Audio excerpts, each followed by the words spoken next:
Good evening. Welcome back, everybody, to the Six Rings Kane Show. I almost said five rings, which, by the way, thanks everybody for joining us here on the show.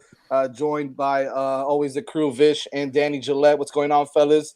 And How we of doing? course, and joined by our first special guest of the night is the very talented Mr. Chris from CanesInsight.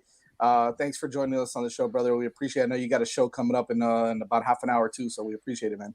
No, thanks for having me on, guys. I appreciate it. Yeah, Listen, returning guest. Yep, Yeah. returning. I mean, listen, it's a big show, right? So we gotta have the big guns today too for the show. As long as we can get them for a little bit, right? So we definitely appreciate it. Before we get started, really quick, I want to kind of mention our sponsor for the night. It is Prize Picks, PrizePicks.com. Let's talk about Prize Picks. It's the official daily fantasy sponsor of Five Reasons Sports Network. Make sure you're using the code 5. It's FIVE. So it's 5 FIVE. Prize Picks, will match your initial deposit up to $100. Use the code 5 when you sign up. So make sure when you sign up, use that code 5. And what they'll do is they'll match that initial deposit up to $100. You don't even have to spend it all at once. You can play. You can even play the Super Bowl. You can play the NHL, NBA, and you can even pair players from different teams in different sports, which is kind of cool. So you pick 2 to 5 players. Then you play the over/under on each individual player, individual categories as well. It all depends on how much money you want to make. Is how many players you pick, which is kind of cool. So all depends on how much money you want to win. Go to PrizePicks.com and sign up today. Use the code 5, and it's PrizePicks.com.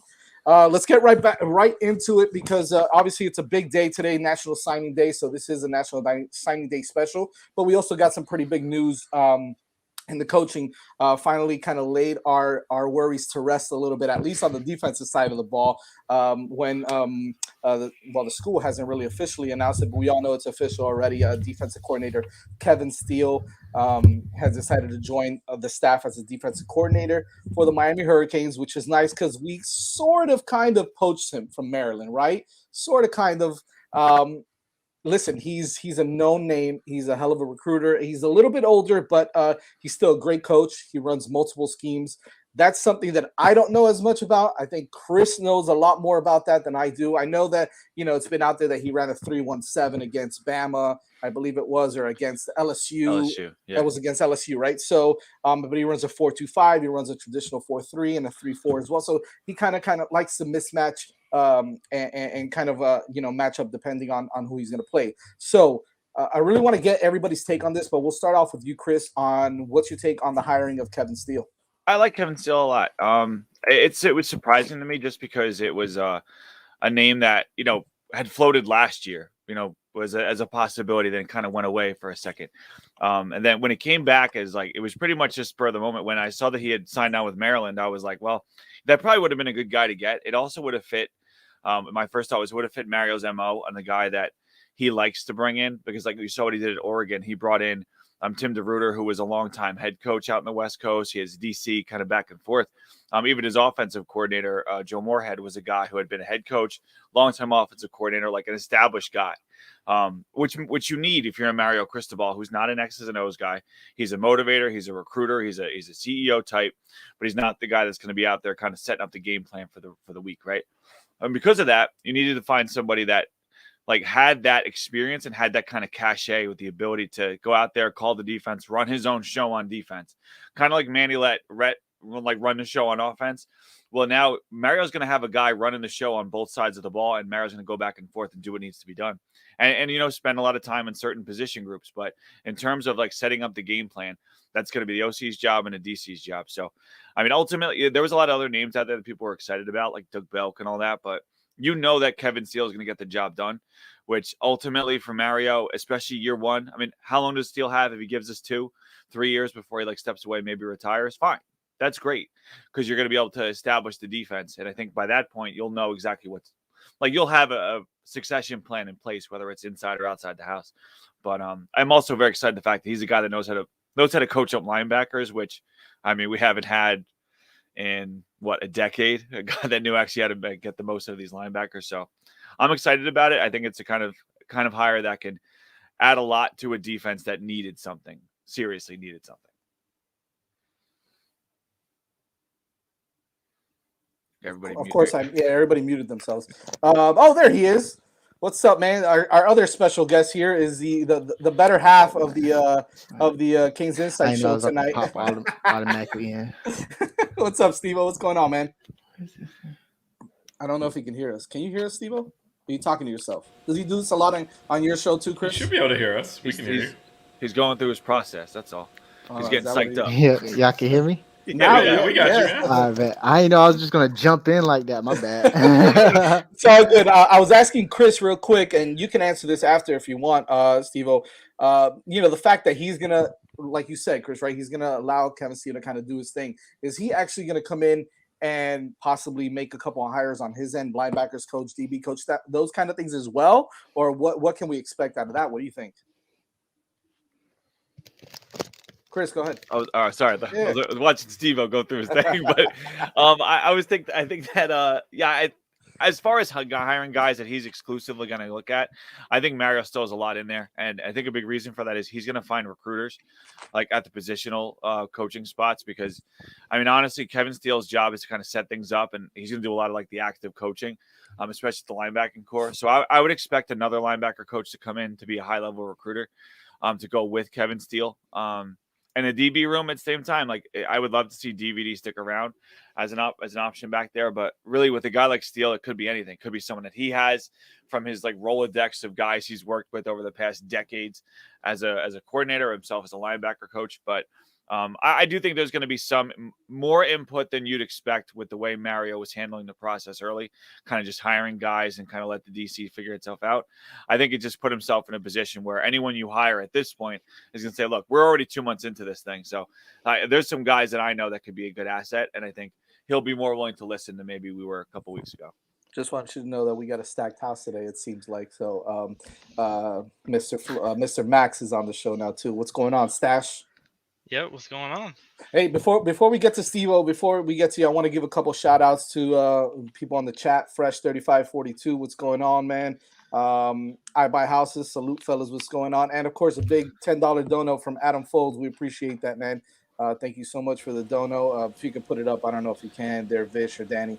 Yeah, we got the dono, but actually what I'll put up is his he said thanks for the $10, but he actually asked a question right after it. So yeah, he did. So real quick, so do you see the Canes possibly bringing back CJ as either a wide receiver coach or as a senior offensive analysis? CJ. Who's CJ? Who's he thinking about? Who's it? It's got to be Chris? Charles Johnson. Chris? Right? Used to be Chris Oh, Johnson. Curtis Johnson. Curtis Johnson. Curtis Johnson. Curtis. Yeah. Used to be our wide receivers coach, kind of went to the Saints. I honestly have. What's he doing now? No, he's still he's coach at Tulane, right? He's still with the Saints, but I think it's the assumption that maybe he may be looking for a new job since their head coach is retiring or stepping down. So, Stevo, real quick, man, I want to get to you on the Kevin Steele hire before we talk a little bit about recruiting, because I know you guys got to get out of here. But how does he fit as far as like what he does schematically with the team that we have now, and of course the recruiting classes just came in? What do you like about it, and do you like the hire of Kevin Steele?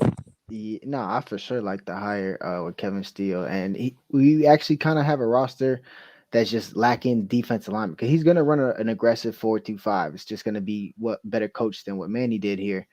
So you're going to see a lot of things, but the thing is going to be when he switches to the odd fronts and goes tight against spread teams like he did against LSU in 2019, the unstoppable offense that was, when, playing 3 defensive tackles in that thing and just getting speed on the field. It was really impressive. He's been innovative.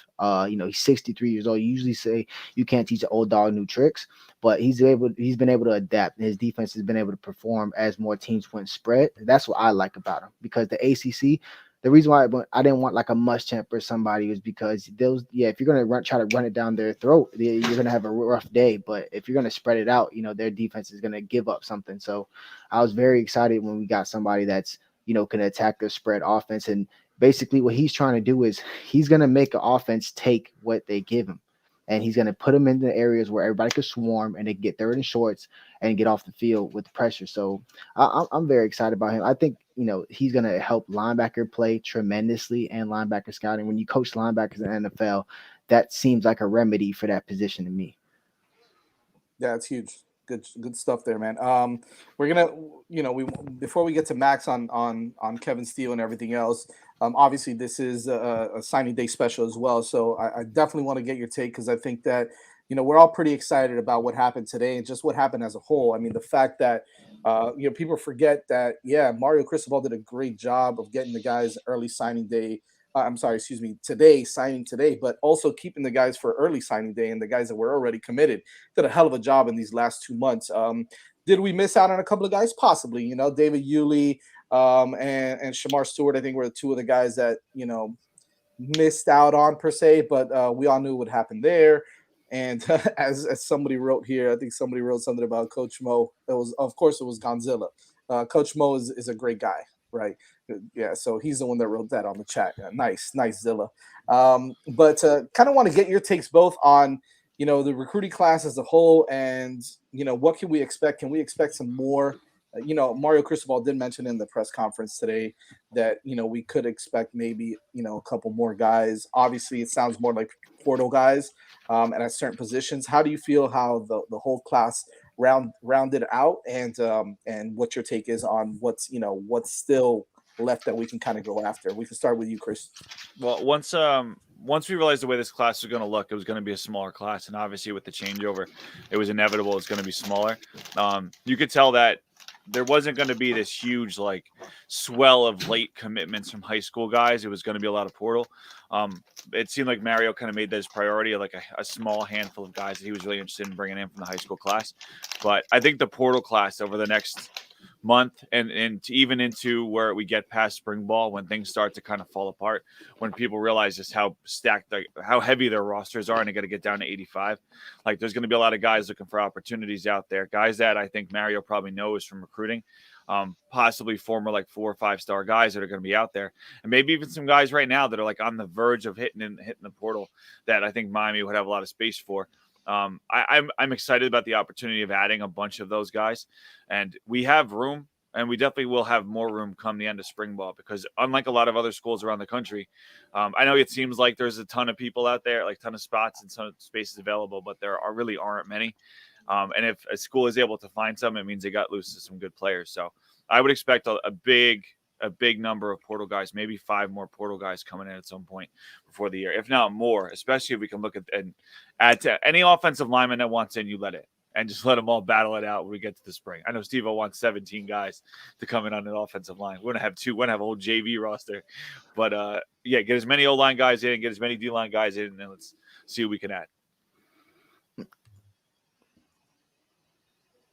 Wait, is it me? Or can y'all hear him? Who's your favorite recruit out of this class, Chris? Real quick before we Kelly. go to Steele. Oh, it's Nigel Kelly. Nigel Kelly. He's a stud. He's. I know. It sounds like sour grapes now, because we didn't get Shamar Stewart. But if you go back and listen to the last summer tape and all that, Nigel Kelly. I mean, I thought he was better than Shamar, just because he's so pure in what he does. He is a 5-star level guy without 5-star hype. But I don't think anyone's going to question the ability. He is an absolute stud, and at a position that we need desperately. Amen. Stevo. I don't even know where to start. I guess I'll go with, we do have a high school recruit on O-line. We're still going after Connerly, who did not sign.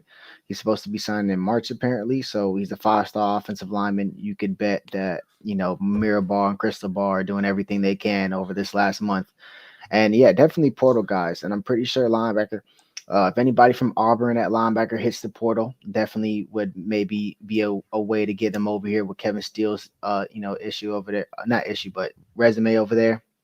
So I'm definitely waiting for that. Maybe some other linebackers hit the portal. But yeah, I'm expecting probably 1 or 2, because now anybody who transfers over, they can't, do anything anyway till fall semester. They already missed the enrollment date. So it's probably going to be slow. And then you'll get a rash of transfers, and then they'll come in and compete in fall camp. And I'm pretty sure I agree with Chris. I think 5. I think you get 2 offensive linemen if they go in spring ball and not comfortable with that depth. And I think that's what's going to happen.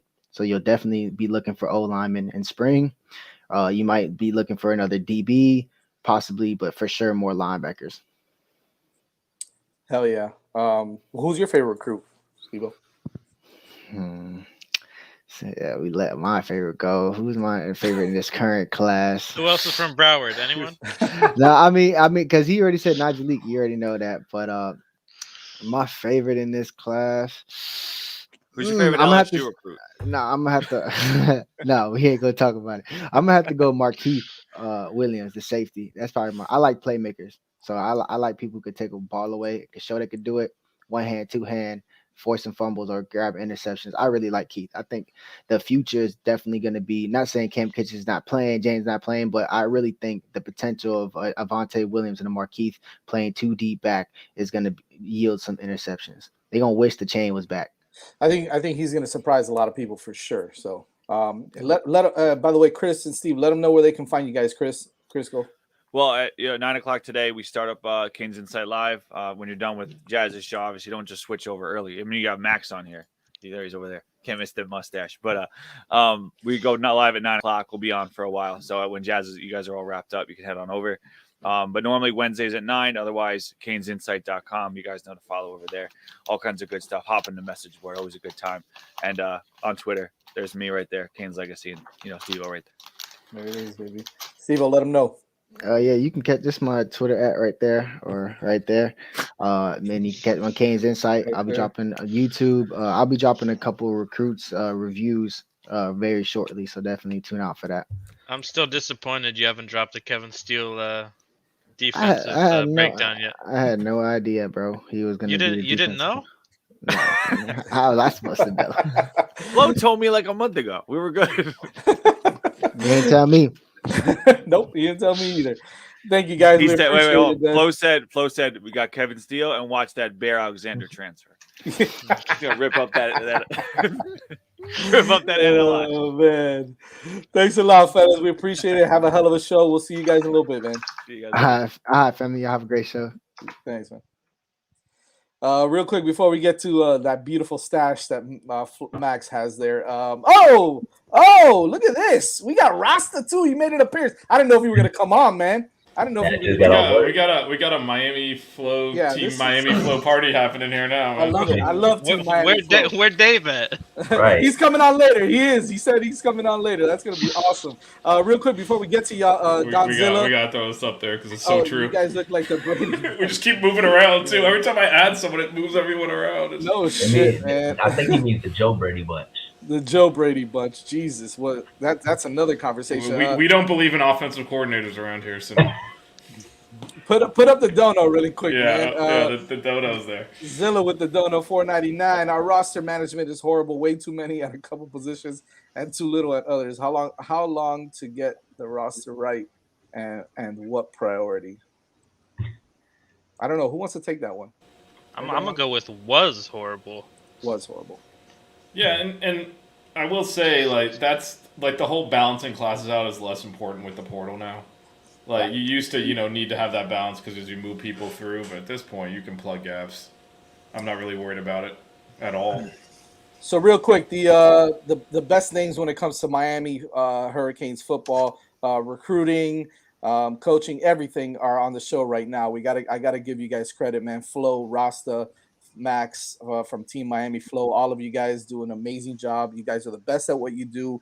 I'm so excited to have you guys on the show. Thank you, all three of you, for joining us. And Dave, which is Rasta's better half on his show, Sebastian's Lane, is going to be coming on later as well with that Southern drawl, which is going to be exciting to hear him chat a little bit about this recruiting class. So thank you guys. I appreciate you coming on, man.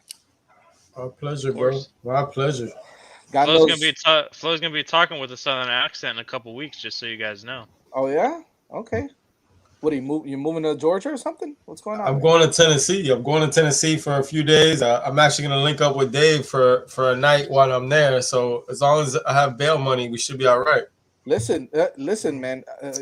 Tennessee is fun. A quick little story. I used to live in Memphis, Tennessee.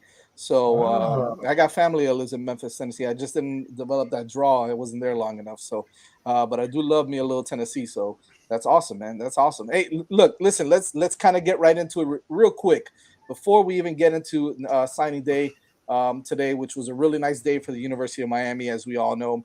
The best class in Florida, best class in the ACC, yada yada yada. Kevin Steele, right? this is what we want to talk about because yesterday, or was it yesterday? I think it was yesterday, right? That it got announced. Was it yesterday? The day before yesterday? Yesterday. Nice get. I think that's a huge get as a defensive coordinator of the Miami Hurricanes. I want to get your takes on how you feel he fits schematically, how excited you guys are, and what he's going to bring to the table. We'll start off with you, Max. I mean, I don't think there was a better hire unless you could have convinced like Brian Flores to come be the DC. Which, by the way, he just got offered a defensive analyst. It wasn't a defensive coordinator. Apparently, according to someone on our side, a defensive analyst position for Bama, which wouldn't surprise me, but I don't know how true that is. He'll be there. No, but it's a home run hire. It's a name that like a lot of us mentioned at the beginning as somebody we would want, but there was never really talks about that publicly. And I just didn't think it was going to happen just because no one had mentioned his name. But it's an absolute home run hire. We've had a huge deficiency in our linebacker play. He's going to instantly fix that. And kind of like Stevo was mentioning, he's going to move our defense around to fit whoever we're playing against. He's just unreal in terms of the way he can change his scheme from game to game and make adjustments in game. There's not a better DC that we could have hired. Rasta, how do you feel about this, man? I agree. I mean, definitely it's a home run hire, but very interested to see how he manages our roster. You know, you bring up that last question with the talent that we have. You know, how do you scheme? You know, against like your Texas A&Ms. Then the next week you go to North Carolina. You know, you got all these other teams that have different systems, right? So I'm interested to see, you know, with a guy with his experience in the SEC and, you know, what he's going to bring, what diversity, you know. And I think it'd be fun to finally see somebody with a playbook on the sideline. With a playbook on the sideline. Amen to that one. And Flo, finally, like, you had no idea this was going to happen, right, Flo? Look at that smile, man. Look, I mean, again, I'm sure it's all going to come just like the AD hire, right? We ended up finding out later on how it really went down, how long it was in the works, It'll all come out. Just give it like whatever, 3-5 days. Dude, I mean, the guy's one of the top guys in his profession. He's proven. He's been at big programs. He's coached high-level players. I mean, he's coached in the league. What box does he not check? I mean, at the end of the day. And what I like about it is the fact that you're getting another guy on the staff that is proven, that doesn't have to, like, cut his teeth with us. He's a guy that can come in and actually make a suggestion, and Mario's going to go, oh, okay. You know, this guy knows more than me, you know, and that shows you already the difference between Coach Mario and Coach Manny. Manny would never make this hire. Never, because he wouldn't be the smartest guy in the room, you know, and that's what I like about the hire, other than, you know, his accolades, his resume speaks for itself at the end of the day. But, I mean, the guy is a straight killer, and our linebackers are in for such a good time now. Now, let me ask you this question, and this can be answered by anybody. You know, a lot of people that I've spoken to kind of don't know if this was the guy that they were always gunning for initially. Was there somebody else that was in the mix that maybe got offered, didn't take it? Was this kind of like, oh, we whiffed at some other guys and this is the guy we went for? Or was this kind of like one of the top guys all along? Anybody can take that. He was talking to Kevin Steele since the middle of December. Around New Year's time, Mario wanted to bring a co-DC in, and then that's where things got a little sketchy as far as timelines go. Mario wanted a big-time co-DC, 2 co-DCs, and 2 big-time co-OCs, because that's right around the same time that he spoke to Ken Dorsey's agent, and when he said he's probably going to get a job and stay in the NFL. The issue that happened was, I'm not going to mention which one because the other guy hasn't been brought up yet, but one of the co-DCs didn't want to be a co-DC. So then that's why I got into the timeline that it did. But as far as him being a candidate or being the top guy, I mean, who would have been higher than him? I'm just saying, like, all that Schumann and da-da-da. It's just like Bryles, just like all these other names that came out there. Ponce was never even a candidate. Never a candidate. He was never on the list. And it'll come out. For OC, you mean? Yeah. And Right. but everyone's like, get Ponce, and he's in town, and Ponce is on campus. And he was here recruiting, bro. Like, Yeah. I saw him at my high like, school. So. Yeah. So Ponce is from Miami. Like him being Yep. in town. I'm in Miami all the time. I'm not working down there. right, but remember, everybody was grasping for straws. Like any name that popped up, it was like, I mean, remember the same day we had Kendall and Bryles on the same day pop up, and everyone lost their mind, right? Yeah. Look, again, everyone who doesn't believe it, I'm sure the details will come out because they always do, right? Who would have been a better hire? Good luck with that. Yeah, no, there's silence for a reason. Like this dude's resume is a mile long of quality, big time defensive coordinator work, and I think our fan base has this thing where we get obsessed with the new shiny object and the new fat, and this is a guy who it's like eating your vegetables. It's gonna be good for you, and you're gonna feel great tomorrow. You could go through the drive-through and eat the hamburger, and it might be more exciting in the moment. You're paying for it the next day. Like this. When we get to the fall, that's where you're gonna realize, good thing we hired this guy. Well, Max hit the nail hit the nail on the head in terms of how he shifts defenses. We saw this with Manny Diaz. Like teams figured him out in year one here, and then, I mean, I don't know about you guys. I knew where our blitzes were coming from.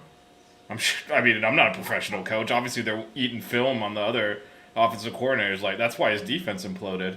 It was all predictable, and Kevin Steele's the opposite. He's gonna adjust to not only what the opponent's going to try to do coming into the game, but in game. You're not going to see these things where North Carolina runs for 700 yards because he can't make an adjustment. Like, this is, I think people are going to be, for people that are kind of down on this a little bit because they're like, oh, he's old and all that, just watch what happens in the fall. Because that's where the money's made, and then you're going to be like, whoa, good thing we hired this guy. So another name, because I definitely want to get to some of the stuff in the chat, some of the guys in the chat. Another name that was brought up recently, right, was Charlie Strong, possibility of being co-DC, possibility of being the DC. Is that name still out there as a possible co-DC, or is that kind of like run its course and blah? Max, maybe you could take that one. I have zero idea. All right. Anybody else want to take it? Rasta, what do you think? Rasta, what do you think, Rasta? Why you got to point at that guy, man? I'm asking everybody else, bro. I know, bro. Somebody take a shot. You want me to take a shot? I still think that, hey, listen, if he wants to come in, I'm not going to say no, but I don't know if that's I don't know if it's a realistic thing because we're talking about two really powerful, big time defensive coordinators together. They both coach linebackers, right? So, like, how would that dynamic work? How about this, Flo? How would that dynamic work? Yeah, and would it work? I don't know. I would like it. I want the most big names we can get. Like from a fan standpoint, get me the absolute best. But the problem is the DC they got announced first, which is the biggest name. He specializes in linebackers, and what does Charlie Strong specialize in?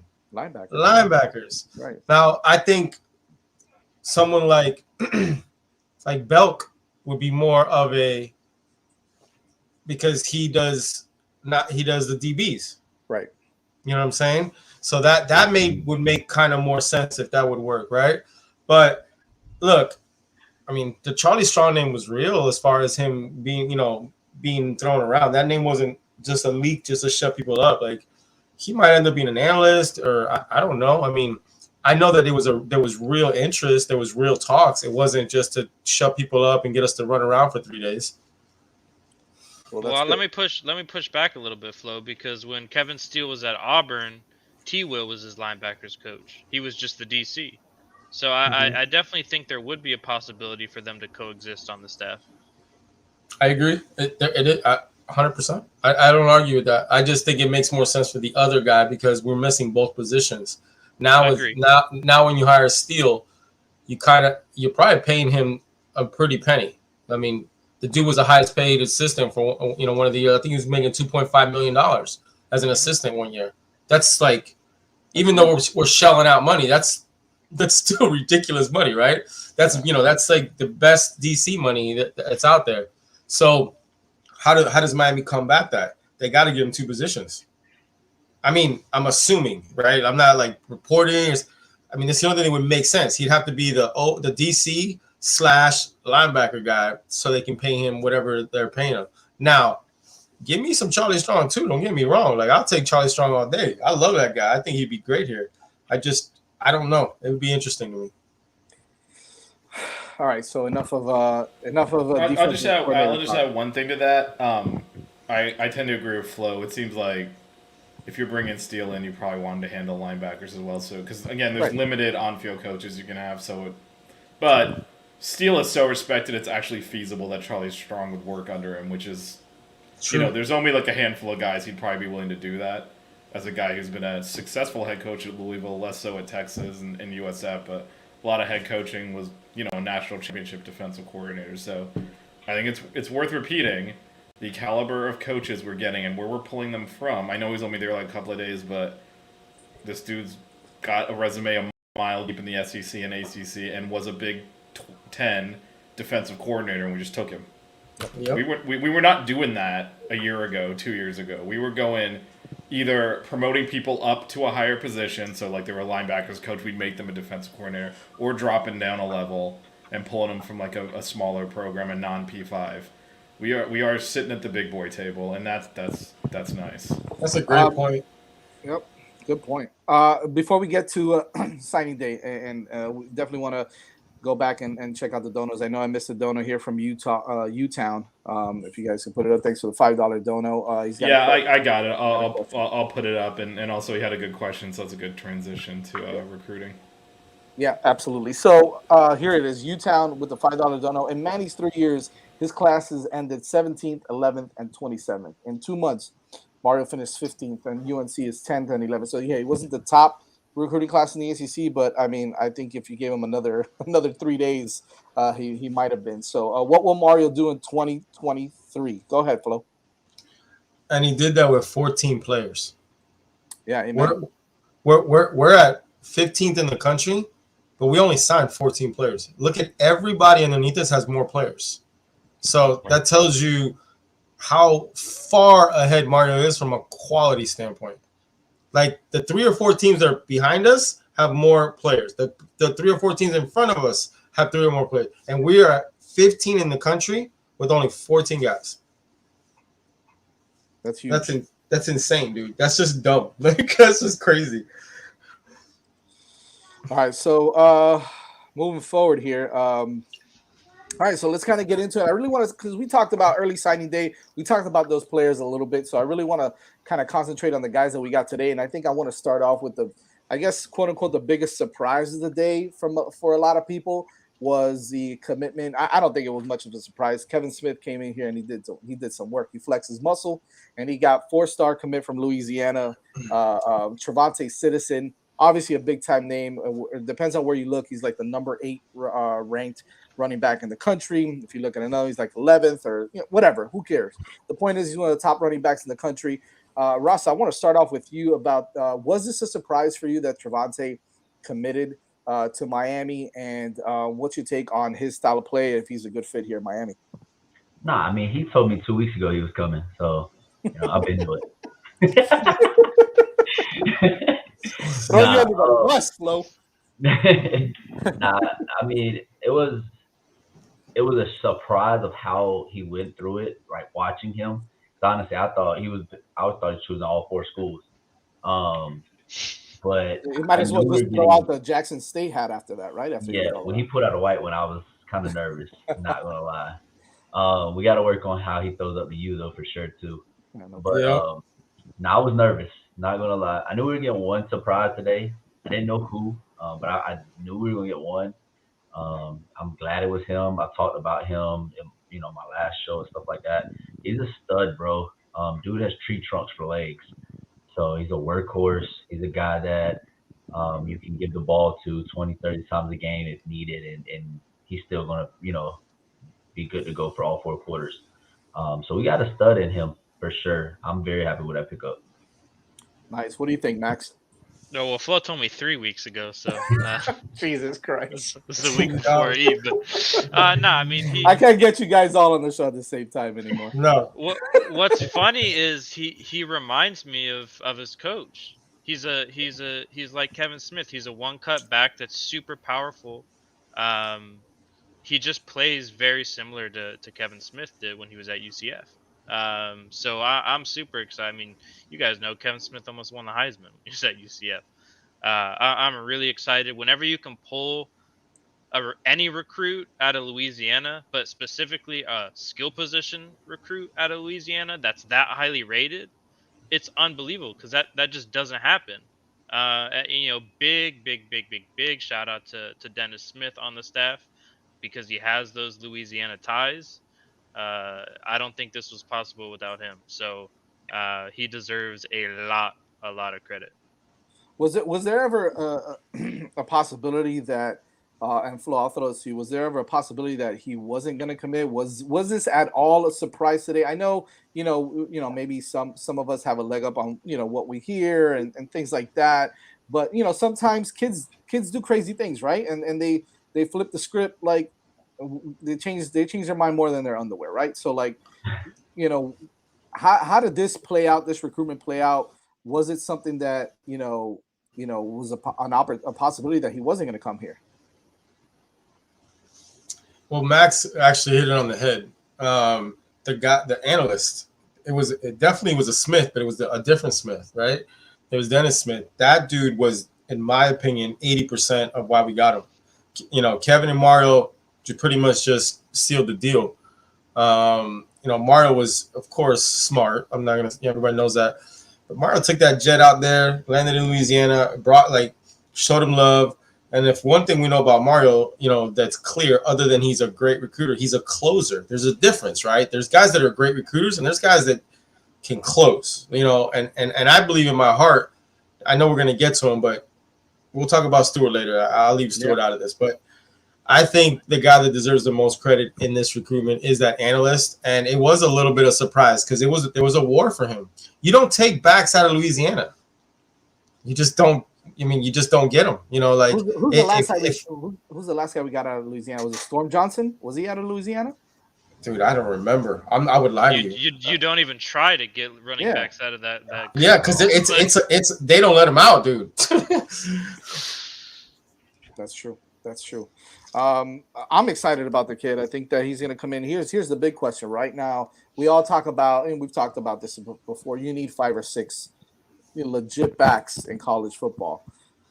But we know how this program has been in the past, and we know some of the guys that are on this team now, right? We don't have to name names, obviously, and I'm not going to badmouth a kid at all. But can you see somebody in that room, in that running back room, hit the transfer portal eventually because of the not only Citizen, but we also brought in Henry Parrish, who's an absolute stud as well. So now you got legitimately 5 or 6 guys on this team that are 4 and 5 star running backs.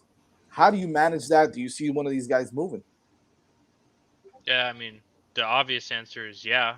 I think, especially in this day and age, if you're not close to being on the field, if you're buried on that depth chart, you're going to leave.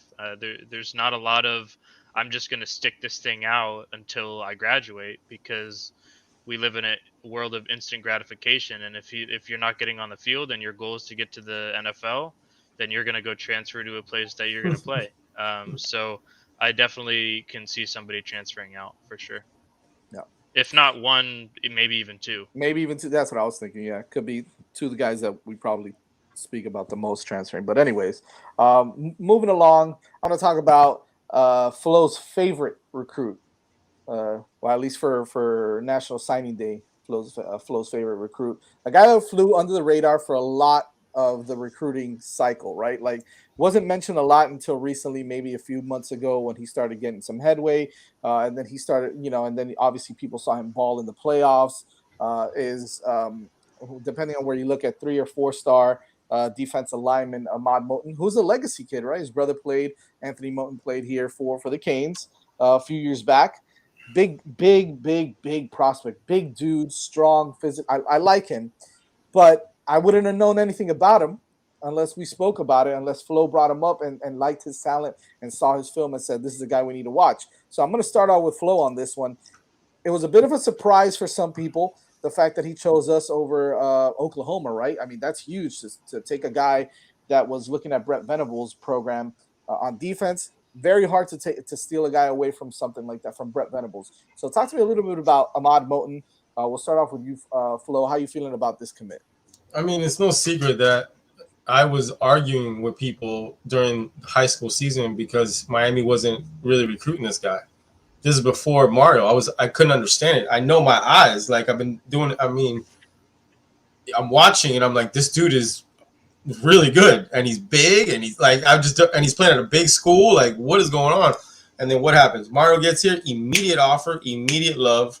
But we were in a war because, for some odd reason, I don't know why Packy and Mario and all them. I mean, not Mario, Manny and them didn't see anything on him, but Oklahoma did. Mario did. Like, so what do we see that they didn't see? I love him. Violent hands, strong dude, perfect body size for inside. He's going to be that. I mean, he's that guy. He's going to give us good 15, 20 snaps probably by his second year. And then next thing you know, as long as he does everything right in the weight program, I mean, the guy, you'll see. He's a player. He might not be the flashy guy, but he's the guy that's always going to do his job. And he's tough, which, hello, Mario tough, right? That's a little thing you're going to see as a trend in all these guys that we're getting. You already know I've loved this guy from the jump. I was shocked, and I knew we were in a war. And then, I built a little bit of relationship, and I knew we were probably going to get him today. But a lot of people thought he was going to go to Oklahoma, and I got nervous because when you see everybody else saying it, then you're like, man, maybe I'm crazy, But we got him, and that's great. Rasta, what do you think about Moten? I like it, bro. Me and Flo's talked about him many, many times, man. He's a stud. Very underrated. He's just not a camp guy, so he's not the flashy glitz and glamour. So I'm finding that he went under the radar. Gave us that time to get Mario down here and build that relationship with him. And like you said, anytime you can steal somebody from Venables, man, who obviously wanted him really bad, that's a good pickup. And the guy from Oregon, Lanning. They can't say they didn't try. He came down on visits too, so definitely a good pickup, man. I mean, Max, this is fun when you're battling it out with guys like Oklahoma and Oregon, and not FIU and FAU and I hate to say it, but Florida State, right? Like, it's fun to hear that these guys are battling out with those kind of teams. How, the fact that Moten was being recruited by them and not by Miami initially. Is wild, but now Mario stepped in and did his job. How do you feel about Moten? I mean, it's the biggest thing. Look who wanted him. I don't care what he was ranked. You have Brett Venables, arguably the best defensive mind in college football, and you have Matt Campbell and John Heacock at Iowa State that wanted him. And all they do is recruit underrated recruits, and they end up becoming NFL draft picks. So just the fact that the two of those guys wanted him, and Mario wanted him at Oregon, all the way from South Florida. He wanted him to come to Oregon. Out of all the California defensive linemen that he could have picked from, that speaks volumes. And on top of it, we've got Flo's. I saw him live stamp of approval, which is always meaningful to me. So that was a big time. It was just. There were some reporters that didn't think it was a take, and I'm like, well, I mean, are you gonna trust Brett Venables or a reporter? Yeah, gotcha. This is what I'm gonna do real quick. Want to ask a real quick question? Well, I think go ahead, Vish. Yeah, you were. I think Rasta says he's got a slide, but let's let him. Rasta I know you got plugs for the Team Miami Flow Network, so go for it. Yeah, Rasta, if you want to give them a shout out, let them know where they can find you, man. Yeah, man, I gotta go real quick, but I appreciate y'all having us on. Obviously, let Team Flow, David will hop on here in a second. But Miami Flow Rasta will be live tomorrow, 9 p.m. probably, because I'll be getting back into town. We're gonna go over the class as well, but we're gonna start prepping for this 23 class now, man. Awesome, man. Hey, we appreciate it. Yeah, man. Thanks for coming on, Rasta. Definitely. Y'all have a good night. and we'll bring in his better half in just a second. I don't know. Vish disappears too. There he is. Anytime anything happens, stuff moves around. So like I was on David's face to add to the stream, and then before I clicked it when Rasta dropped, it became me, so I removed myself instead. But we got it worked out. I'm gonna give some people a shout out real quick in the chat. Fresh 3542 hopping in. L. Anderson, Gary Jones. I know you guys got some questions. AO with the bear sign. I know it's probably an inside joke with you guys, more than with us, but that's all right. It's all good. Maybe you'll let me in on it later so that I know when AO comes on the show and he throws out the bear sign. Daniel collects. He's actually got a good question that we're gonna get to. Daniel, because I know Flo mentioned it a little while ago too. Palm Coast Canes, same thing. Big shout out, Jay Canes, the lieutenant. Thank you guys for coming on. And without further ado, we got Tennessee's finest here, Mr. Dave Franklin from the Miami team, Team Miami Flow as well. The better half of Sebastian's Lane with Rasta. What's going on, Dave? How you doing, man? What up, man? I'm good. How y'all? Good, man. Thank you for joining us. We were getting started on talking about some of the guys that signed today that committed to the Canes. We were really excited about Trevonte Citizen. Spoke a little bit about Ahmad Cooper as well. I want to kind of jump in right away with the third guy that we had that committed today too. Was a big time prospect that I think could play either way, or he's been kind of talked about playing either way. He's a big dude, 6'6", 350 pounds. I think that this is the kind of kid that can come in and develop, whether he's playing on the defensive side of the ball or the offensive side of the ball. We're talking about Anez Cooper from up in I believe it's Jacksonville, right, or St. Augustine, somewhere along those lines. Alabama. He's the one from Alabama. Who's the one from Jacksonville? McCoy. Oh, McCoy. McCoy's the one from Jacksonville. My bad. Got him confused. Yeah. So, but definitely want to talk a little bit about Anez Cooper. How are you feeling about the commit from Cooper out of Alabama, which is obviously a nice place to get a guy out of as well? Dave, we can start with you. Yeah. Well, first of all, I was watching earlier and I heard you talk about I had a Southern drawl. I didn't know that, so I appreciate that. I had no idea. So I don't have like a Cuban accent. I didn't know. I mean, listen, neither do I. What are you talking about? No, all good. No, bro, I love Cooper. I'm big in the trenches, like I love those dudes. So he goes, O-line, D-line, like you said. So I think he's going to be D-line here. He seemed to be heavily recruited by Coach Joe. So I feel like he's going to move to that side. And I like him better over there personally instead of O-line. So, yeah, I thought it was a home run, bro. I love it. I think he's that big presence in the middle that we haven't had in a long time that can, clog up some holes, take up some room, as well as get in the backfield and make some plays. So I thought that was a really nice addition. I was excited about it. Here's what's excited to me now that we know that Kevin Steele is a man here, right? And he's so multiple with so many different styles that he can play. And I'll throw this to you, Flo, first, and then to Max. Like, what style does he fit best in when it comes to Steele's defense? Is he more of a nose tackle kind of guy? Is he a guy that can play a different, three technique? What do you think? I mean, you look at his size, you think he could play zero, no problem, right? But if you watch his video, the dude is agile. He's got feet. He's got a little twitch to him. I think the dude is versatile. I know that's a cop-out answer, but when I saw his workout tape when he was doing linebacker mat drills with the chop step change direction at 6'3", 55, I about lost my mind. I think he can play both. Max, what do you think? I mean, are you on the side of him playing defense more than offense as well? Yeah, I would prefer that he plays defense, just because I think you could mold that dude into like the Jordan Davis at Georgia. Wow. But I think he's even more athletic than Jordan Davis. I'm not saying he's going to be the same player Jordan Davis was, but that's a guy that can play more than 30 snaps a game. I mean, not 30 snaps. Jordan Davis played like 30% of the snaps at Georgia. He was barely on the field. It was just every time he was on the field, he was making plays. Cooper is athletic enough and in good enough shape to where he can. I mean, we talked about it last week, Flo. He was 410 pounds last season. Wow. So again, work ethic, Mario, hello. He sees that, and he instantly is like, okay, yeah, that guy can play. So I think he could play anywhere on the D line, as far as 0 tech, 3 tech, whatever. But I could also see him playing guard for us. I mean, he's just so versatile. It's a really, really, really underrated pickup. Really underrated pickup. Dave, what's up with AO busting your chops here in the chat, huh? No, David- just scroll through. It's not one man. I see it. That's all right. Keep talking. Keep talking. I remember. Keep talking.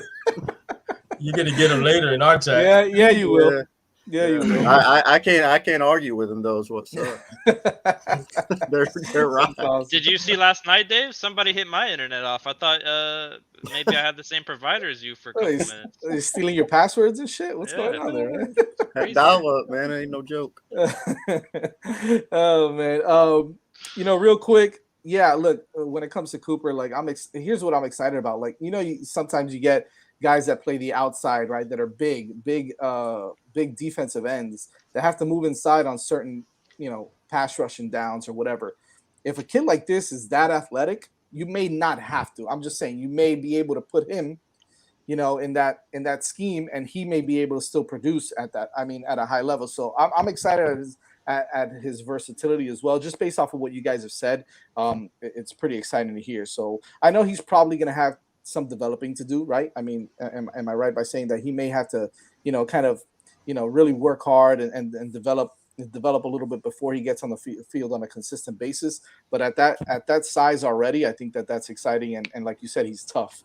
Flo, you said he's tough, and that's what Mario wants, is those tough guys. And lastly, another this guy throwing Pyburn out there. Lastly is the kid out of Jacksonville, St. Augustine, Matthew McCoy, another big time offensive line prospect that Mario put in some work with. I don't know if he was a guy that was even on the Canes' radar before Mario got here. And so again, people don't realize, like, talking about how we lost certain guys, and we'll get to the guys that we lost. But think about the guys that wouldn't have come here if Mario was not here, right? And that's the biggest thing you got to understand. If you're in the chat or anybody that's kind of complaining about some of the guys that we lost, I want to get into McCoy's kind of skill set, and maybe Flo, you can start this one off on what he brings to the table. What position is he going to play on that line? Yeah, I'm going to start off with, I know that Mario gets all the high rank guys. All right, I get that. I understand all that. That's his, but he actually mentioned it today in his press conference that it's about tape with him. He doesn't care. It just, if the tape matches up. And when he talked about this guy and this guy's tape, you're talking about some long arms, bro. Like, if this dude gets his arms on you, good luck. I personally think he's going to end up at tackle. Just because he's got go-go gadget arms. I don't know if they are long, but it just looks long when the dude plays. Like, his tape looks like he's just stiff arming dudes away. Like, and again, like, we're spoiled, but we don't even realize it. We're spoiled on a resume. We're about to be spoiled on actual, with our eyes and results, with the type of the two coaches we have at that position. Mirabal and Mario, even if the guy is decent with that size and that length, he's going to be solid. He's going to be solid. So when we look at a guy like this and like, whoa, he wasn't on their radar and he's not a 5-star. Here's my thing. Go look at his tape. You brought up Pyburn. Oh, go look at his tape. The tape came out, Auburn, Florida, Miami, everybody came, right? Cooper was starting to get buzz too. Like, the thing is the guys that hunt for tape, like our coach, are going to what we call make guys, meaning like other schools will go, oh yeah, who is this dude? Oh my God, how did we miss his tape? You know why you missed his tape? Because he's not a 4 or 5-star that you only go down and scroll on the list. And yeah, I think he's a tackle personally, but I mean, would it surprise me if he moves inside because of he's 6'6", 280, 290 right now. I think he's a tackle. Yeah, at that weight, I can see that. Maybe he puts on another 30 pounds or something like that, and his length. You need length when it comes to playing tackle, right? Because Yep. you need to be able to get out there. So, I got a new hashtag for that. I think it's a perfect hashtag for Mario and this program is tape hunters. Hashtag tape hunters. I think we're gonna For real though. I'm For gonna start that. real. I appreciate that. We'll start it. We'll make it a 5 reasons team Miami Flow thing. Dude, but it's real, man. I mean, this guy gets all these accolades because he's such a great recruiter, but he's old school style. He's not, I'm going to get the list and just look at all the 5 and 4-star guys and call them and see what other schools are doing. No, he's the guy the schools are watching, so they call them. You know why? Why? Do I know why? Because you learned under Kehoe, who used to go to Europe, to Canada, to Yeah, Mexico to go that's true. find these prospects. Good point. That's a really good point. Max, what do you think about McCoy? Well, the guy just started playing offensive tackle. He was playing tight end, so that speaks volumes about the type of athlete we just got. Mario said he was 6'6" and a quarter, I believe, today, and 292 pounds. So he's put on a lot of weight. I think he played last year at like 250, 260. That's a lot of weight. Yeah. Yeah, he is. Flo's right. He's got ridiculously long arms. Like you said, Flo, I don't know if it's just the tape, but Right. those things are like touching the ground. It's crazy. So I definitely see him playing tackle. He's one of the most underrated guys in this class to me. I think he's going to be a multi-year starter here at Miami. Dave, like for me, so just going back to you, that's been the biggest issue on this team, right? We can probably say is the offensive line, the lack of consistency on that side of the ball. I know we've got some guys that can play, and now with Coach Mirball coming in, being able to develop the guys that are there now and the guys that are coming in, I think it's exciting. But look, a kid like McCoy, who already has that size, right? He's not like Zion Nelson, who came in real slim, right? And had to put on so much weight and took him a couple years to really get going. Is McCoy a kid that can maybe put on another 10, 15, 20 pounds and be at about 300, 310 and come in and contribute, maybe not right away, but be a guy that could be in the rotation early on and second year just slide right into either left or right tackle? Yeah, here's a big thing. Here's the difference that I see. So, like past years, we've had guys come in and usually along the offensive line and not highly rated, not a lot of stars. And they say, well, they're developmental guys. They're going to take. And then 2 or 3 years, we're going, hey, whatever happened to that one dude that came in a couple of years ago? Like, he really didn't get developed, and it almost like a cop-out because we couldn't get the big-time guys. So we grabbed this dude, give him a label, he needs a little work, and it never happens. That's the difference now. These dudes are going to get developed. They're going to get coached. That's new recruits. That's guys that are currently on the team. The offensive line is an issue. It has been for some time. It's not a secret. But some of the guys that we have now are about to get coached up like they've never been coached up before. They're going to get new techniques. They're going to get in the weight room, all the way back through there with Coach Feld. The whole thing is different across the board. And your guys in the trenches are going to benefit from that more than anybody, I think. So it's just a different feel now. You get a guy like this, he needs to develop. He played tight end. He needs to put on some weight. But I feel like it's really going to happen. I feel like it's legit. I feel like we really went after him because we think we can develop him, not just because we needed to fill a spot in this class and make people happy and make it look good. So the whole thing, there's a big difference. So I'm excited about him. He's got the tools, and I think we got the staff now that's going to bring it out. And I think you're going to see something in a year or two. I think he's going to be a part of the rotation at least. Facts. Real quick, before we get into the last 3 guys that I wanted to talk about, maybe we'll throw out some other names. Obviously, Connerly, Shamar Stewart's recruitment, and David Yulee. I think those are the 3 guys that I really want to touch on. But before we get to that, we had a couple of guys in the chat that are still wanting to know information about the offensive coordinator that I have no idea what's going on. I know there's been some new names that have been thrown out. The Liam Cohen. There's been the guy out of Tennessee. I forgot his name now, but there's some other guys that are out there. To my knowledge, I really don't know what's going on. All the names that have been thrown out there recently are all pretty good hires. I kind of want to throw it to you guys real quick on the OC situation. Maybe we can start off with you, Flo, on not necessarily what you're hearing, because I know we're all hearing a lot of stuff, but like what direction do you see Miami going in? with this. Are some of these names legit names that are being thrown out there, or is this another case of let's see what everybody's going to pick up on and leak or put out there that's not true, and so on and so forth? Well, to be completely honest, this was the first name that I hadn't heard connected to Miami, the Tennessee guy. So I was very intrigued. Everything else so far, I think, has been by the book. How Mario's been leaking to see who leaks it. He's conditioning the media, but this name threw me for a loop today because I was like, so. In full disclosure, I have no idea how real his name is. I personally don't have any information on him being leaked to Miami, but that might just mean that he's leaked to Miami for real. You know what I mean? With the way Mario does things. We know that I think it's well documented at this point that Ken Dorsey was the number one target, right? But, around New Year's, he pretty much gave Mario the green light to go chase. And from my knowledge, Kendall was the guy that was real. But because they had a new AD, he thought long and hard. But because they had a new AD, he did not want to leave because the new AD would have fired his entire staff. So he kind of was loyal and stayed because of his staff. And I mean, it was tough, because Chud was involved in this too. Not to get too much into it, but that dude, that was legit. You go ahead. Alex Golish is his name, the guy from Tennessee. Somebody was asking. My bad. Go ahead. Now that you said it, I'm like, yeah, but I knew something with a G. I almost called him Golish, to be honest, but I always butcher everybody's name. I'm a professional at that, actually. I have a degree in messing people's name up.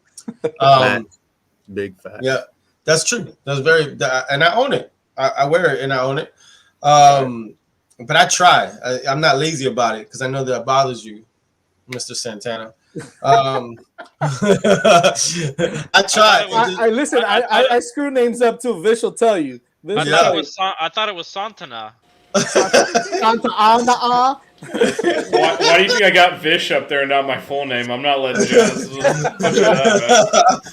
Your last name is Parmesan, right? I can't. I mean, that's closer than Jazz will ever get, so I'll take it. Yeah. So, anyways, at the end of the day, I mean, after that, I think he got his guy. And I think it's a very similar situation as the DC. He's trying to pair the guy up. The curveball that happened is what? BMAC, right? Yeah. BMAC was the co-OC and the wide receiver. So now, and he kind of, if you notice, he kind of said it today.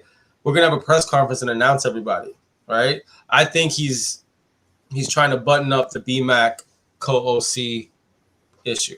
I think the real OC is already in play. He hasn't put him through HR because then we're all going to find out real quick, right? But verbally, I think the OC is already in play. I just think the co-OC, wide receiver, whatever it is the issue right now. For me, that's what I think. Yeah, no. That makes perfect sense. I mean, what's your thoughts on the OC thing, Max? And don't say what Flo said. Yeah, don't do it. Oh, don't tell him. In the paid chat.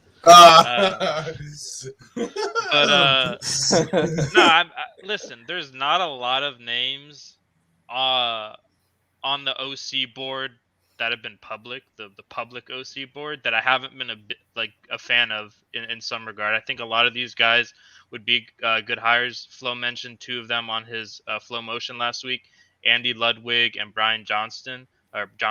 Both of those would be home run hires in my eyes. Liam Cohn is a Sean McVay disciple. I would 100% take him. I didn't even know who this Golish guy was until today. I did some research on him, and he's a killer.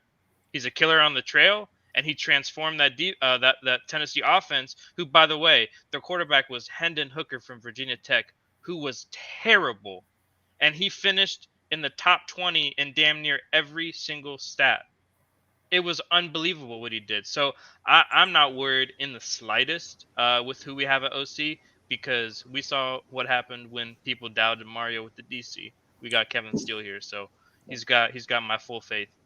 Look, fresh 35-42 with the stats here.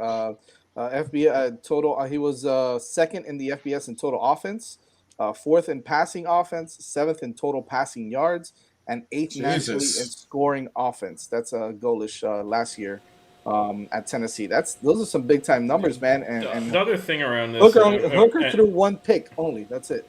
yeah, the other thing around this, and Flo touched on it, when you're building a staff and you're taking people out of other big programs, it's a lot more complicated.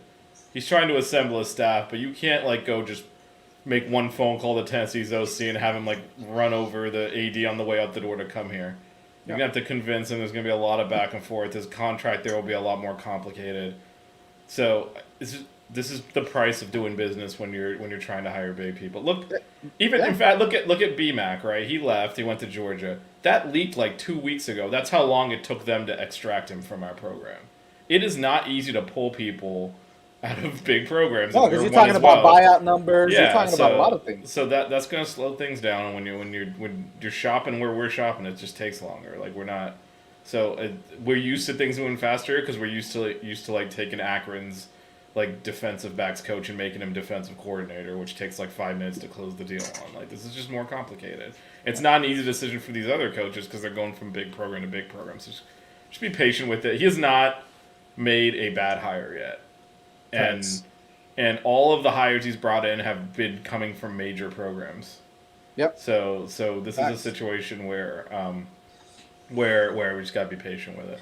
Here's a name I threw out earlier today on the chat that you guys, I don't know if you guys saw it or not, but it was just me speculating, right? I know that he just got actually promoted to the co-offensive coordinator at Texas A&M, but a guy like James Coley coming in, I don't want him calling plays. Again, do the whole co-OC type of thing. What is this? Oh, these are stats for not that I can see them. The stats for Alex Golesh. Yeah. Matt's pulled them up. Oh, 7 in points per game, 7 in yards per game, 13 in points per play, 18th in yards per play, and 9th in third down conversion. yeah, that's pretty big time. Bryce just took the show over. He does that. I'm glad he did it to you guys. He does that. Man, boy, he just takes people's stuff. Yeah. Join us for Maxed Out next Wednesday at 8:30. Yeah. Hey, I posted in the chat. You guys can pop this up if you want. I didn't make I acted independently and just added it to the stream so it could I'm like, what the hell is this? I mean, he went through the effort of finding it and putting it into the stream so I could add it. I'm like, I gotta do it now. I already had it saved. Don't worry. Listen, we might as well. I mean, at this point, you know, Ethan is promoting you as part of the Six Rings Canes show, anyways. So you might as well take over the show. It's not a big deal, man. No, you know, you're still a flow guy, but still, you know, you are part of the show apparently. Apparently, I work for you guys. Yeah. According to Ethan, yeah. Ask him for some. Ask him where's my paycheck. Anyways, yeah. So the whole James Coley thing again. I'm not saying I want him to come in and call plays, but him as a co-OC and his recruiting prowess. Yeah, I mean that to me was just pure speculation, but it was just a name I threw out there because hey, I mean, listen, poaching again. This is poaching season, man. So if you take a guy like that from someone from Texas A&M who just had the #1 recruiting class in the country, by the way, I mean that's huge. What do you think about something like that, Dave? I'll go to you first and Flo, and then we'll talk about the other recruits. Yeah, I mean, as far as who it's going to be, I mean, I officially have no idea who it's going to be. I don't know. All the names, Dorsey and Brady and all the, you know, the sexy names are gone. The dude from Tennessee, I think, would be fine. Like Max said, you do a little research before you just say no. I didn't know anything about him. His name popped up, and I kind of, you know, he's been around some guys. He's been around, you know, Toledo. He's been around Heupel. He's been around some offensive minds. Coley, we've mentioned in our group chats, everybody kind of says the same thing. What you did, not as a play caller, not as an OC, but to come in maybe in a co-role and, you know, maybe quarterback, something like that, depending on what our OC does.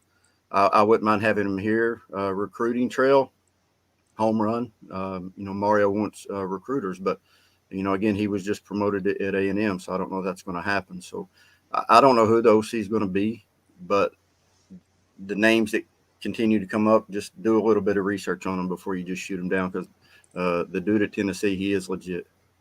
I'm just saying, like, forgive my language, Flo, but I'm just saying, just to shit on Texas A&M, you know, do something like that, right? Like, yeah. And that's the kind of ball you got to play around here, right? Yeah, I mean, I was all about that, and then I was doing a flow motion today, and somebody in my chat said that he got promoted to co-OC at Texas A&M recently. Right. So today. Oh yeah, so then guess what? That ain't happening. Ain't no way. You know, That means Jimbo found out we wanted him. dude, where they're getting money, dude. They're literally exactly like they must be the Wells Fargo. They're just it's just No, a but be cash cow. careful though. Be careful because Jimbo had a bitch session today where he was whining about everybody talking about this class and I what they're know. doing with money, and it's not there. And he's calling people out. He called Saban out. He's calling all these dudes out. He called Notre Dame. So be careful. He's gonna be That's calling cool. you He out. can go win 8 games again. Jackass. And all these dudes transfer in 2 years if they just Yeah, got. yeah. All he's doing is holding them for a couple of years before they all exit So stage left. he went off today. It was hilarious. Which, listen, it's a perfect segue. Speaking of guys who may leave after a couple years there because they got they're 8 deep at every position apparently in this recruiting class. I think the first thing that we're kind of go right into is Shamar Stewart, and his recruitment has been kind of wild. And I know we all, I'm sure at one point we all had pretty high hopes that he was going to go ahead and be a Cane. I mean, there's other factors in his recruitment that I'm sure we can talk about that probably helped maybe one way or the other, or didn't help one way or the other. And I think listen, it is what it is, right? Like it's important to point out because at this point, sometimes that some of these kids are doing what others want them to do. I'm not saying this is Shamar's case, right? I'm just saying kids are doing what others want them to do, and I'm not talking about their dad or their mother. Okay, so I'm talking about other outside influences that it is what it is, right? This is the beast that we've created in NCAA, and it's going to continue to get worse or better, however you want to see it. Flo, we'll start off with you with Shamar. He obviously chose Texas A&M. He did it quote unquote gracefully with how he reacted to the hat UM saying this is my home, but I want to choose my own path, yada yada, whatever the hell he said. Talk about how close we were to, number one, landing Shamar, and number two, is this a huge blow to the Hurricanes recruiting classes, and is this a whiff on Mario's part, right? Like just some of those things. I mean, I think it was genuine that it was going back and forth. I mean, he was, I believe it, at least from things that I know, I think that he definitely, I know a lot of people are like, well, he trolled us the whole time. Dude, he was on our campus like 100 times. People that troll don't come to the campus that often. I mean, but Jimbo came on Friday, to the crib, went to the house and brought the whole staff with him. And I think we were talking about closers, right? They've been ahead. Mario's been here 2 months trying to play catch up at the end of the day. These guys have their claws so deep inside Stewart's camp, it's crazy. So I believe him that money was not the thing. I believe that because I know Miami stepped up, So it really came down to, and now this is just my opinion. I want to make sure we're clear. I think it came down to them promising him time on the field. And Mario would not promise that. Mario would say, you got to earn it. You got to come earn it. If you earn it, I'll put you on the field. I honestly feel that was the deciding factor. That is just my opinion, connecting dots and things that I heard. Money wasn't the issue. Kevin Steele, good luck trying to – you can't say nothing about Kevin Steele, right? I mean, he's known – well, supposedly he's known. And so it wasn't the DC, and it wasn't that he doesn't trust Mario. You're at the crib, right?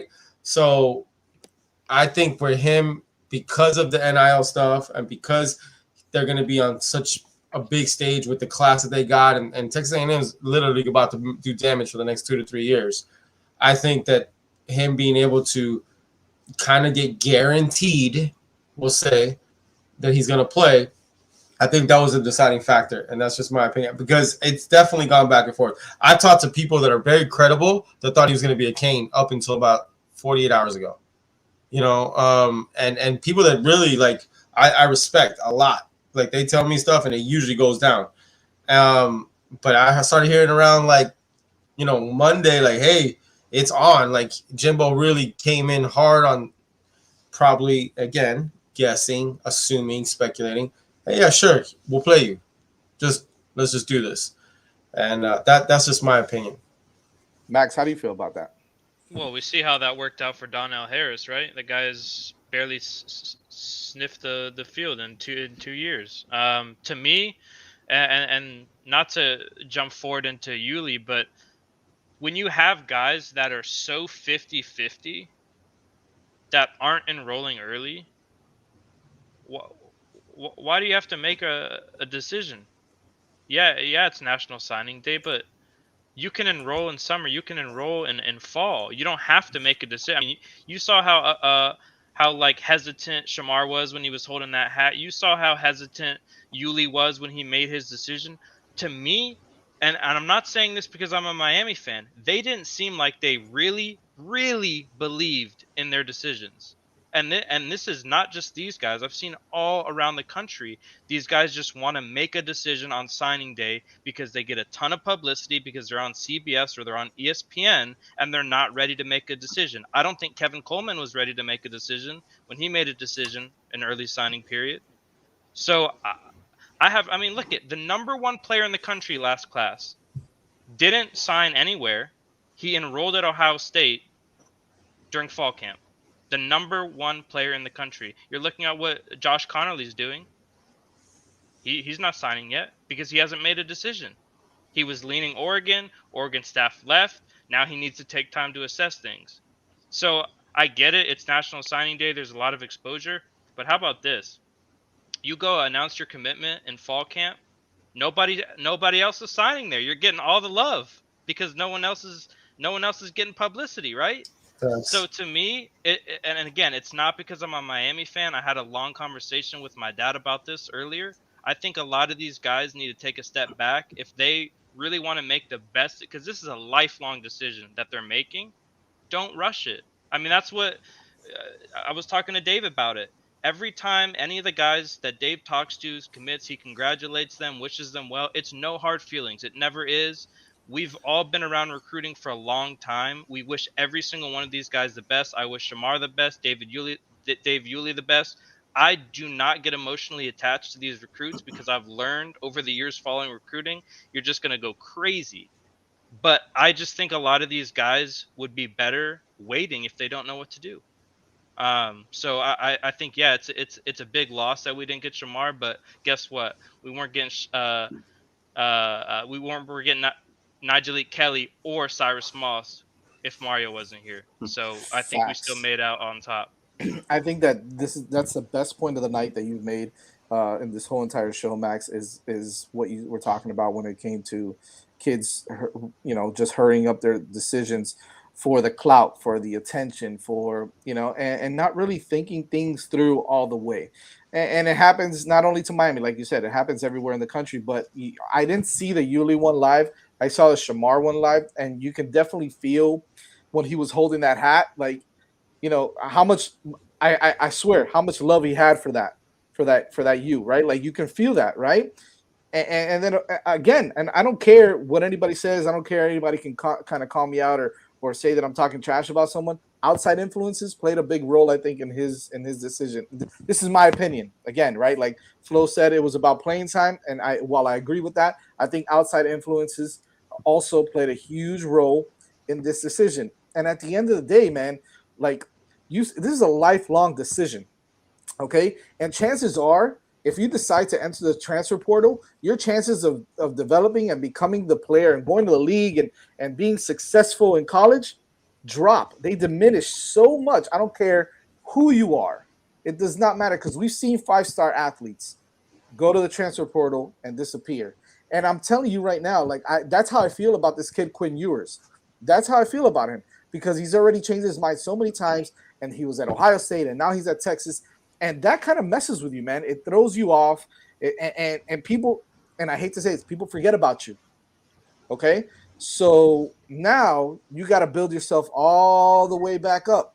All right, you're not at the top of the hill anymore, and that plays.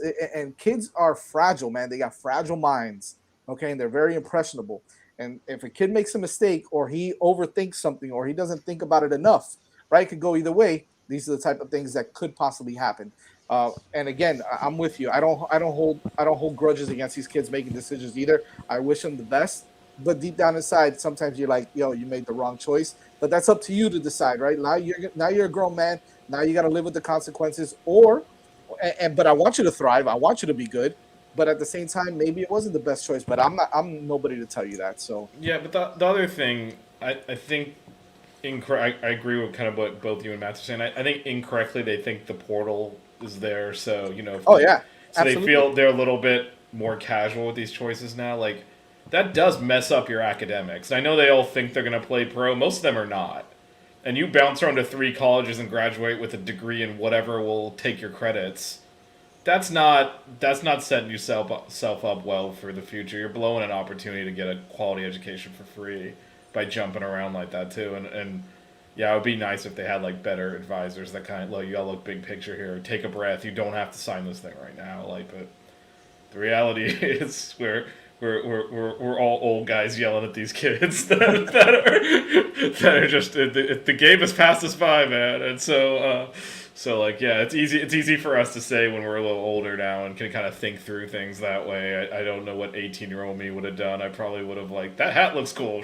Let's find that. So it's easy for us to judge. But yeah, you're right. Not everyone has their best interests in mind when they're advising them, and that's unfortunate. But Shamar went to Texas A&M. That's like, good luck to him. He's gonna take an L in September from us, and then wish he was on the other sideline. You can do that. That's it. Before we move on to Josh Connerty and David Yulee, Dave, I kind of want to get your thoughts on Shamar real quick as well. Well, personally, I'm going to blame the whole Shamar thing on T-Rob. If he hadn't fell asleep at that visit, he would have been here. So since he stuck at us and headed out, I'm just going to. He did it on purpose for sure. Yeah, it's your fault.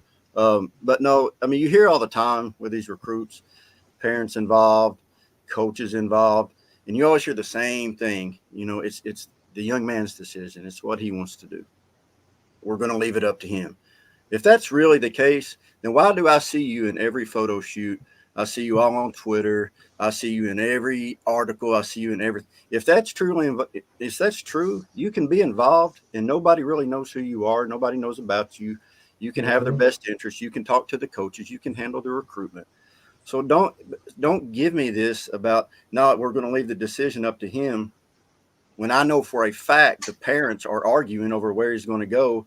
And then the young man gets on national TV, and like Max said, he's just kind of sitting there going, I don't know. Maybe give it another way. I don't know, but he just doesn't look ready to me. And I know for a fact there's issues going on behind the scenes. And then when you get a coach who's highly involved and he's in every single photo shoot, you see him all over social media and all, man, come on. And his entire family was at the official visit to Miami. And you're literally putting the hat on. Bro, that dude put the hat on, the Texas A&M hat on, before he even announced today. If you go back and look at it, he's standing in the corner before Shamar even announces. He's already getting his hat out and putting it on. I mean, it's just a shit show. And if you're going to have and like Max said, there was 2 guys in this class that I really wanted. We didn't get either one of them. So I messaged them both. I said, hey, big congrats on doing big time things. Go be great. Congratulations. This is your day. Don't worry about it. Don't be nervous, man. Enjoy this. Have fun. It'll never happen again. But then you get these other dudes that try to manipulate them for their own personal gain or whatever, and it's just not right.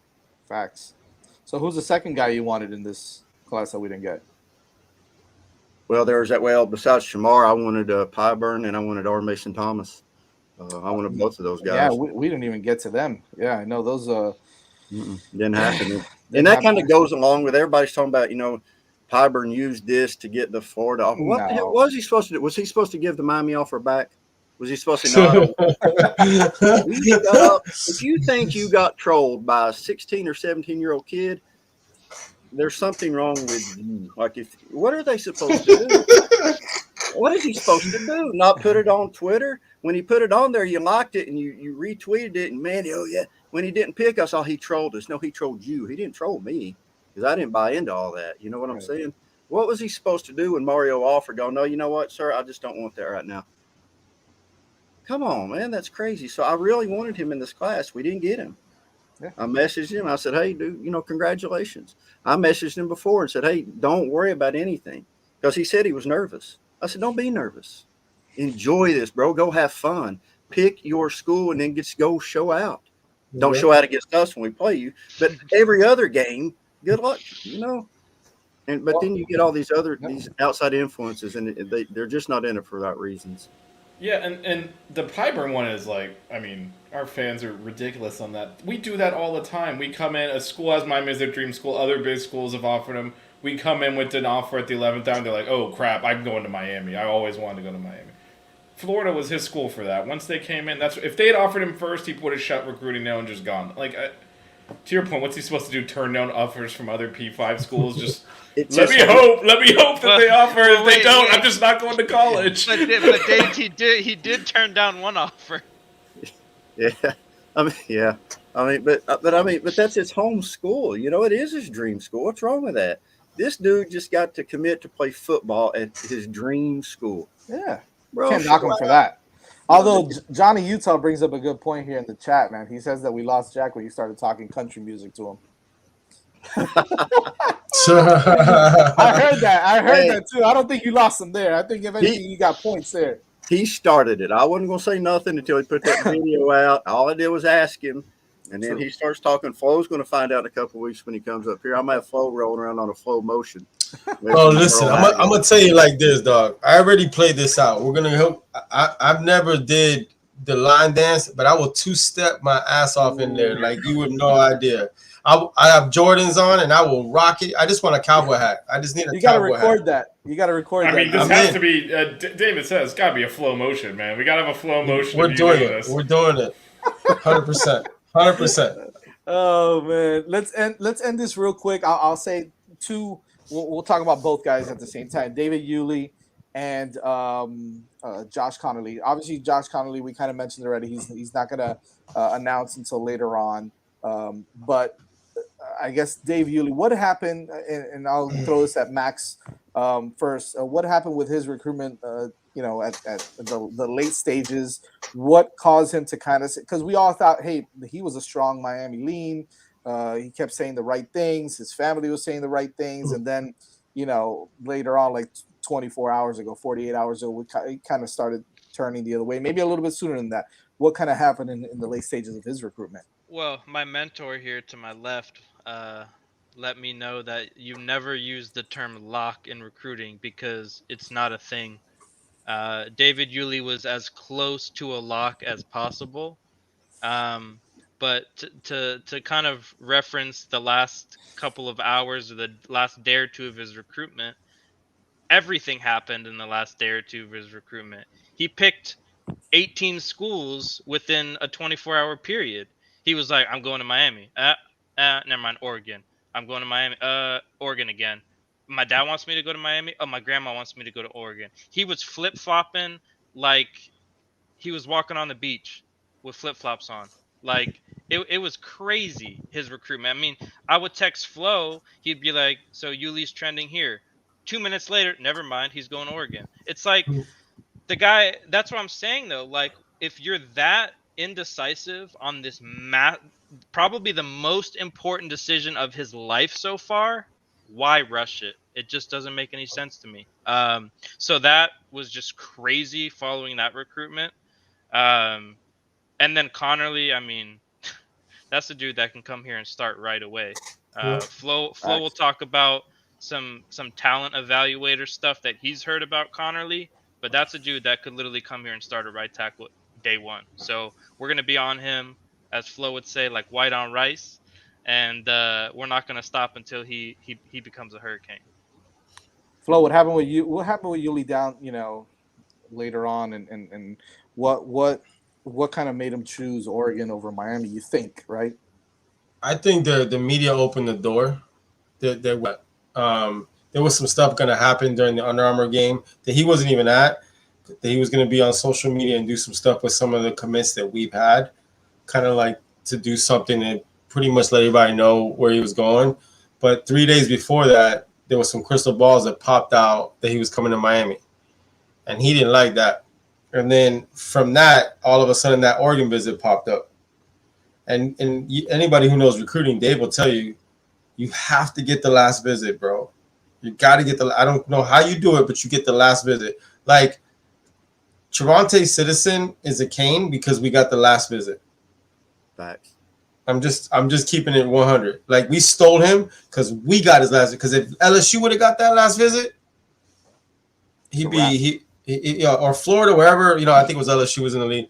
You know, with Yulee, the door open, and look, I mean, Dan Lanning, Oregon, that's a big program. You know, I heard stories that when he did come, they had a bunch of Samoans there at the same time, kind of like schmooze him. It's way closer to him. Mama Dukes liked it. You know, now you open the door. And when you open the door and you got mommy and daddy arguing about not arguing. I don't know if they're arguing, but they're in a disagreement which school to go to.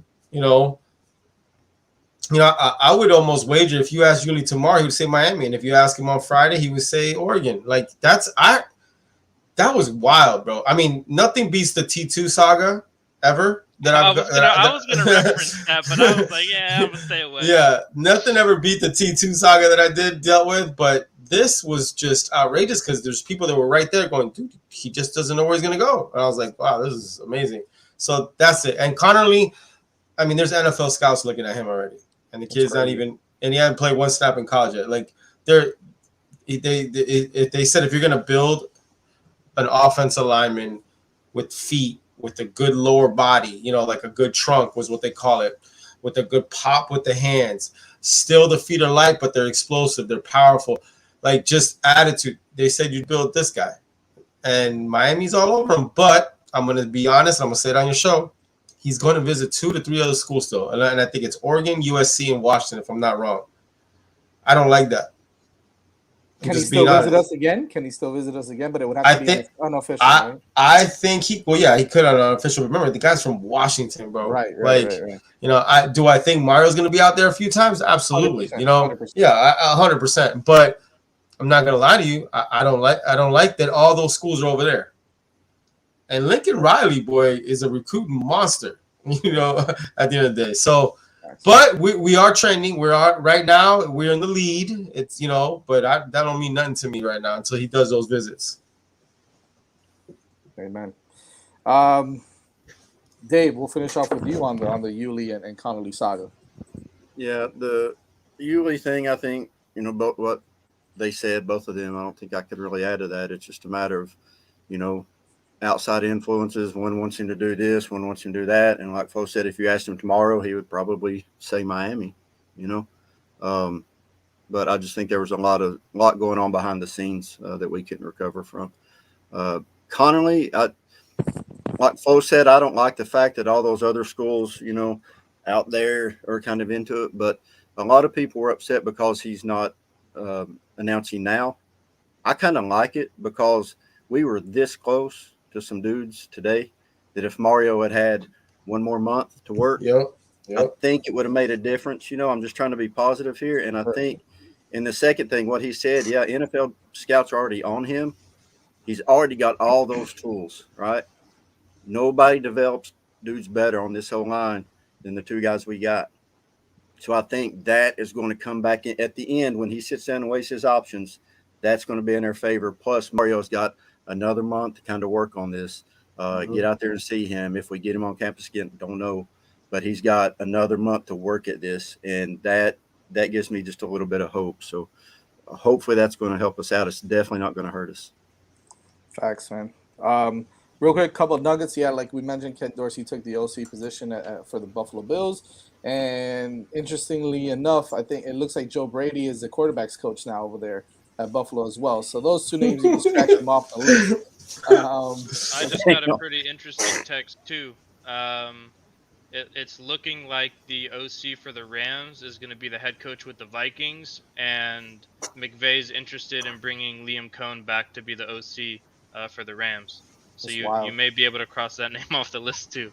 Crazy, man. Crazy. I mean, this, and looks like Jim Harbaugh is going back to Michigan as well. So nobody's gonna go to the NFL with that lawsuit now. Everybody's like, "Nah, I'm good. I'm staying right here. I ain't no chance. I'm going. What? College looks beautiful right now. I'm staying right over there." Listen, be careful with Mario if he doesn't go and poach some of these offensive coordinators from the NFL and bring them down. This is as Flo likes to say, This is chess, not checkers. Baby. Yep. You don't know. Somebody's going to get POC just process of elimination. For real. Okay, that guy At got this this. point- That guy got that. Okay, Yeah. okay, right now. Oh, Dave Dave got so excited. Yeah, he got so excited you can't hear him. There you go. We just saw this, and we knew that you were serious. with I your mean, shit, it looked like you were making a great point yeah, there. you definitely were. I just told you all who it was, but I'm not going to say it again. Oh, that's. Oh, there it is. That's the way to do it, man. Oh man. I think. Listen, we got to end it right there. And number one, I appreciate you guys staying off for so long with us here. I know it was a signing day special. I know you guys are tired. I know, Flo, just talking to you, your phone has not stopped. It probably still has not stopped. Max, the same thing. Dave, you guys are all entrenched when it comes to recruiting and building relationships with these kids and with everybody around them. So if there's anybody that knows what they're doing, the best in the business is these three right here with Rasta and a couple other guys as well. So again, I want to thank you guys so much for coming on the show, doing this little special National Signing Day show with us. You guys know that without you, this show ain't the best anyway, ain't great anyway. So we appreciate you guys coming on again. Flo, Max, Dave, let them know where they can find you. We'll start with Max. I'm sorry. You can find me at Miami Flow Max on Twitter. If anyone's interested in getting into the VIP chat, hit me up.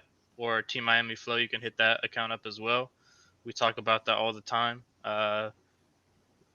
Everything that we get goes directly to our NIL guys, so we appreciate all the love that we get. We got the degenerate hats. The degenerates are viewers, so you can find that if you want to hit me up for that as well.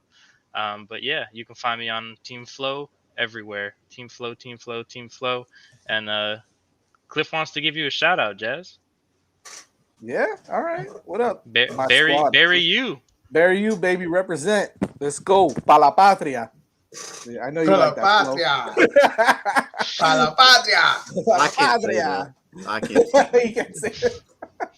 You got to learn, man, if you want to get rid of that southern drawl there, Dave. It wouldn't sound right. It would take me 2 minutes to say whatever the hell y'all just said. I will say this. I didn't know that he really talked like that. I thought it was his internet that he was jogging.